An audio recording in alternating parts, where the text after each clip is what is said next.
નર્મદા જિલ્લાના રાજપીપળા તાલુકા નગરપાલિકા ward 3માં અપક્ષોએ upset સર્જ્યો છે. તો 3 બેઠકો અપક્ષને ફાળે અને 1 બેઠક ભાજપાને ફાળે ગઈ છે.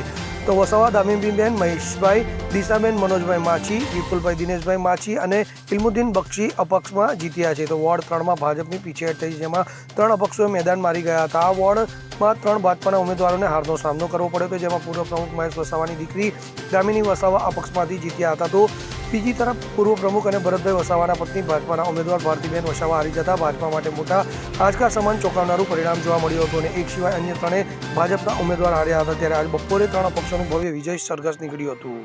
દીપક જગતાપ સાથે CN24 ન્યૂઝ, રાજપીપળા. હવે જુઓ દેશ દુનિયાની તમામ ખબરો તમારી આંગળીના ટેરવે. ઉઠાવો મોબાઈલ અને Google Play Store પરથી ડાઉનલોડ કરો અમારી CN24 ન્યૂઝ મોબાઈલ એપ.